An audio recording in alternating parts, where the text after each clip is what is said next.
নমস্কার, আমি আপনাদের স্নেহের ও ভালোবাসার কবি সুব্রত মিত্র। আজ খুব আনন্দের খবর দিয়েই আজকের এই বক্তব্য শুরু করছি। কিছুক্ষণ আগেই আপনারাও সবাই জানতে পেরেছেন, আমিও দেখেছি, ভারত এবং নিউজিল্যান্ডের মধ্যে হয়ে যাওয়া টি-20 বিশ্বকাপে ক্রিকেটে ভারত জয়ী হয়েছে, অর্থাৎ বিশ্বজয়ী ভারত। এই আনন্দ গায়ে মেখে আজকের এই আলোচনা শুরু করছি। তবে বর্তমান রাজ্য রাজনীতি তথা সমাজ মহলে বেশ কিছু অপ্রীতিকর এবং ঝঞ্ঝাযুক্ত বেদনা বহুল ঘটনা আমার মতো মানুষকে পীড়া দিচ্ছে, যা সমস্ত আনন্দ উদ্দীপনাকে ঢেকে ফেলছে। আসুন সংক্ষিপ্ত আকারে বেশ কয়েকটি বিষয়ে টাচ করে যাই। গতকাল অর্থাৎ 7ই মার্চ 2026 সালে 7ই মার্চ নবম আন্তর্জাতিক সাঁওতাল সম্মেলনে যোগদান করতে এসেছিলেন আমার রাজ্যের শিলিগুড়িতে আমাদের দেশের সর্বোচ্চ নাগরিক, আমাদের মহামান্য রাষ্ট্রপতি মাননীয়া দ্রৌপদী মুর্মু মহাশয়া। আমরা সেখানে কি দেখলাম? আমরা সেখানে দেখলাম আমাদের রাষ্ট্রপতির যে বক্তব্য, ভাষণ, সেখান থেকে আমরা মর্মে মর্মে আমরা ব্যথা অনুভব করলাম, দুঃখ পেলাম, কষ্ট পেলাম। কেন জানেন? আমাদের রাষ্ট্রপতির বক্তব্যে কষ্ট পাইনি, কষ্ট পেয়েছি আমাদের রাষ্ট্রপতির মনের ভিতরের বেদনা আমরা বুঝতে পেরেছি। একজন রাষ্ট্রপতি তিনি দেশের যে কোনো রাজ্যে, যে কোনো জায়গায়, যে কোনো সময়ে যখনই যাবেন তার কর্মসূচি সম্পর্কে অবহিত থাকার উচিত। সেই রাজ্যের প্রশাসনিক প্রধান, সাংবিধানিক প্রধান এবং স্বরাষ্ট্র দপ্তর অবশ্যই। সেখানে আমরা কি দেখলাম?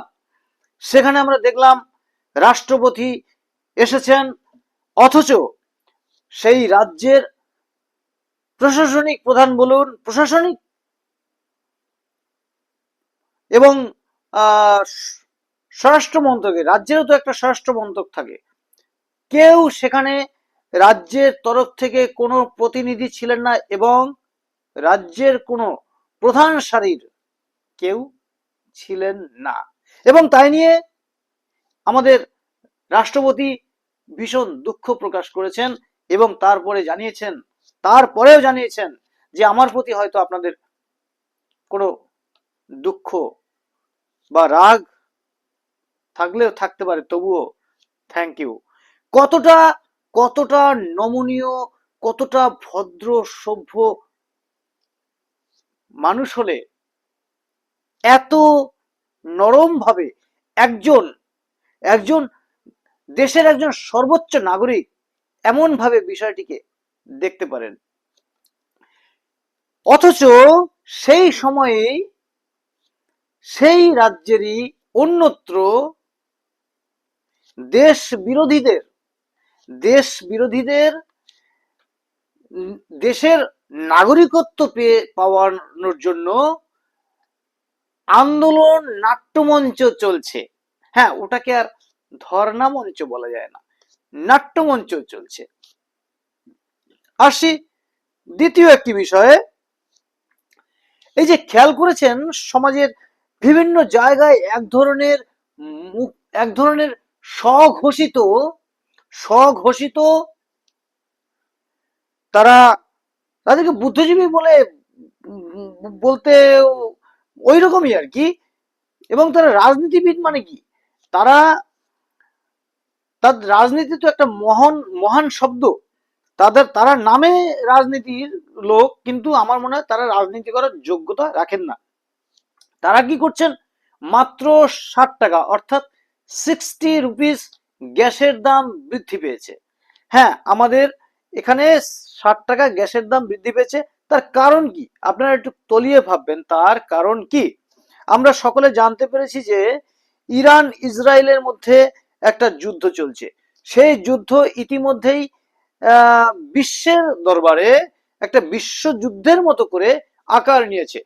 যদিও বা সেটা ইরানের জিহাদি এবং মৌলতান্ত্রিক মানসিকতার কারণেই এই যুদ্ধ প্রধানত, এবং ইরানের এই মন মানসিকতাকে অন্যান্য কোনো সভ্য দেশ সেটাকে ভালোভাবে নিচ্ছে না।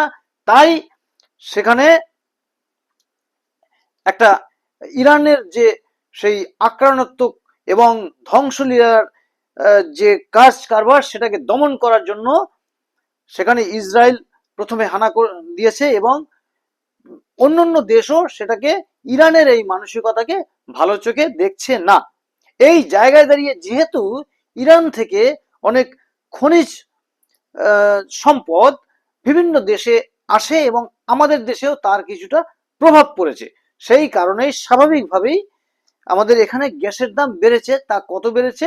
আমাদের এই উন্নতির সময়ে দাঁড়িয়ে যেখানে বর্তমানে অসুবিধে বলতে কিছুই নেই, সেই জায়গা থেকে মাত্র 60 টাকা। হ্যাঁ, 60 টাকা অনেকের কাছে অনেক টাকা হতে পারে, কিন্তু ভালো করে ভেবে দেখবেন আমাদের দৈনন্দিন জীবনে বিভিন্ন জায়গায় কত 60 টাকা এভাবে খরচ হয়ে যাচ্ছে। আমরা পাশাপাশি এটা কিন্তু কখনো অনেক যারা এই 60 টাকার জন্য আন্দোলন করছেন তাদের উদ্দেশ্যে বলছি, তাদের অধিকাংশরাই কখনো মনেও ভাবছেন না যে ভারতের আশেপাশের মানুষেরা কতটা ভয় ভীতি এবং অসুবিধার মধ্যে আছেন, যেটা আমাদের ভারতবর্ষের মানুষেরা খুব সুখে শান্তিতে নির্বিঘ্নে জীবন যাপন করছি এবং বাড়িতে ঘুমোচ্ছি, নিশ্চিন্তে ঘুমোচ্ছি। সেই জায়গায় দাঁড়িয়ে এই 60 টাকা গ্যাস বৃদ্ধির কথা নিয়ে তারা প্রধানমন্ত্রীকে, হ্যাঁ, ভারতের প্রধানমন্ত্রীকে কাউন্টার করছেন যে ভারতের প্রধানমন্ত্রী নরেন্দ্র মোদী গ্যাসের দাম বাড়িয়ে দিয়েছেন। ভাবতে পারছেন রাজনীতির কোন জায়গায়? তারা থালা নিয়ে বেরিয়ে পড়েছে, রাস্তায় তারা থালা বাজাচ্ছে, ডিংডাং করে থালা বাজাচ্ছে যে গ্যাসের দাম বাড়িয়ে দিয়েছে আমাদের দেশের প্রধানমন্ত্রী। যা কিছু খারাপ যা কিছু হলেই প্রধানমন্ত্রী করছে, ভালো কিছু করছে কেউ করছে না, এমনি এমনি ভালো হয়ে যাচ্ছে।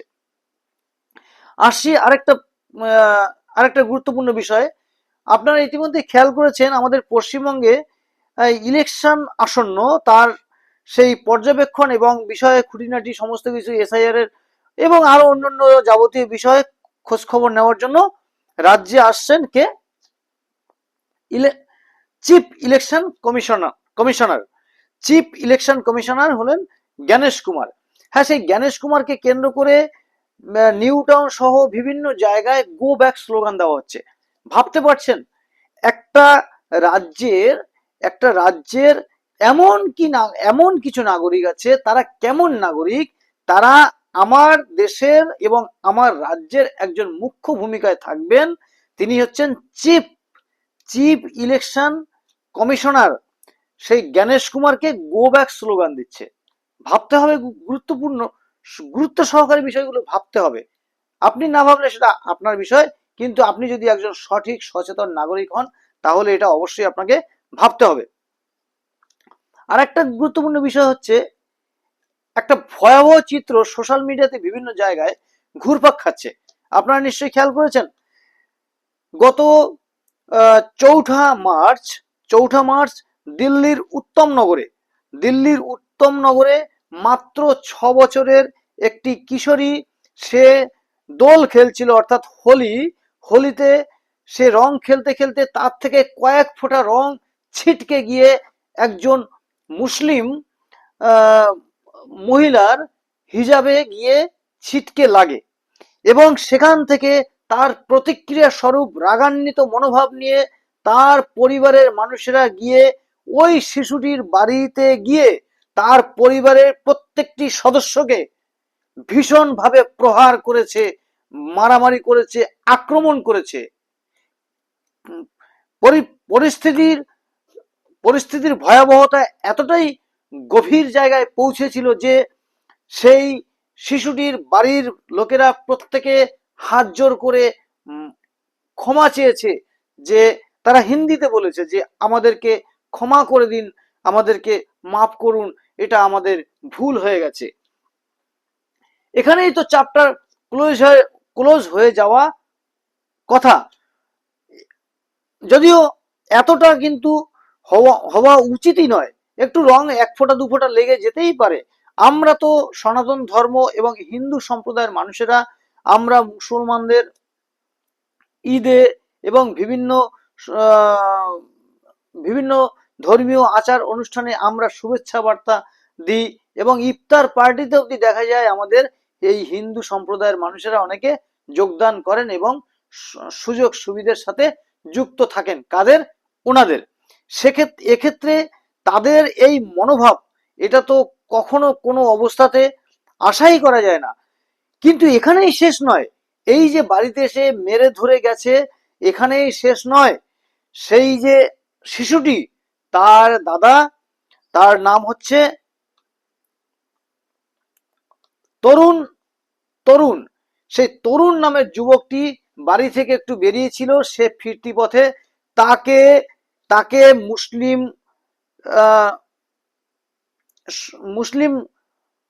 ধর্মের 40 থেকে 50 জন মিলে এই দিল্লির উত্তম নগরের ঘটনা, সম্ভবত কালকের না পরশুদিন ঘটেছে, তরুণ নামের সেই যুবককে পিটিয়ে নৃশংসভাবে খুন করা হয়েছে।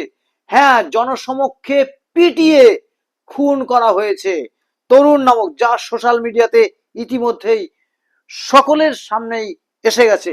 অথচ আমার এই রাজ্যে কোনো টেলিভিশন চ্যানেলে কোনো প্রতিবেদন হচ্ছে না, কোনো খবরের কাগজেও দেখাচ্ছে না। পরবর্তীতে আরেকটি গুরুত্বপূর্ণ বিষয়ে আসছি। কোনটা ধর্ণা মঞ্চ, কোনটা নাট্যমঞ্চ বুঝে উঠতে পারছি না। আচ্ছা, যদি কোনো চিন্তার বিষয়ে, উদ্বিগ্নের বিষয়ে যদি কোনো প্রতিবাদ, বিক্ষোভ, মিছিলের জন্য কোনো নির্দিষ্ট সময় বা স্থান ধার্য করা হয়ে থাকে, সেখানে কি নাচানাচি, গান ইত্যাদি চলতে পারে? সেখানে আমরা এটা বুঝতেই পারছি না কোনটা প্রতিবাদ মিছিল, কোনটা ধর্ণা মঞ্চ, কোনটা নাট্যমঞ্চ। এই জায়গায় দাঁড়িয়ে এবং আরো বেশ কিছু পয়েন্ট রয়েছে। এই যে আপনার মুর্শিদাবাদের যে ঘটনা, এবং আরো অনেক ব্যাপার রয়েছে যেগুলো আমাদের আলোচনাই হচ্ছে না, এবং আমাদের ভিতরে তার সচেতনতার অভাব। আমরা হয়তো চিন্তিত, আমরা হয়তো গভীরভাবে ব্যথিত, কিন্তু আমাদের সামনে সেই ব্যথার ভাবনা প্রকাশের সুযোগ দেওয়া অবধি হচ্ছে না। যাই হোক, আমি এই কয়েকটি পয়েন্ট তুলে ধরার চেষ্টা করলাম। আপনারা গভীরভাবে ভাববেন, বিবেচনা করবেন, কারণ এখনো যদি আমরা সচেতন হই, এখনো যদি আমরা গভীরভাবে ভাবনা চিন্তা করে এগোই, তাহলে হয়তো এই সমাজ, এই বাংলা এবং এই দেশকে বাঁচানো যাবে। নচেত কিন্তু এই তরুণ নামের যুবকের মতো হাল হয়ে যেতে পারে, নচেত কিন্তু বাংলাদেশের দীপু দাসের মতো হাল হতে পারে, নচেত কিন্তু মুর্শিদাবাদের হরগোবিন্দ দাসের মতো হাল হয়ে যেতে পারে। যাই হোক, আজকের প্রতিবেদন এখানেই শেষ করছি। ইতিমধ্যেই এক্ষুনি যে খবর শুনলাম, ভারতের যে জয়, বিশ্বকাপ জয়, তা সত্যি এত খারাপ, অনেক সংবাদের মাঝে একটা ভালো লাগার সংবাদ। তাই আরো একবার ভারতীয় ক্রিকেট টিমকে সহ সকল ক্রিকেট প্রেমী ভারতবাসীর প্রতি শুভেচ্ছা, ভালোবাসা জানিয়ে, তার সাথে রাষ্ট্রবাদী প্রত্যেকটি ভারতবাসীর প্রতি জানাই সচেতনতার বার্তা। সকলে খুব খুব খুব ভালো থাকবেন। নমস্কার। জয় হিন্দ, জয় ভারত।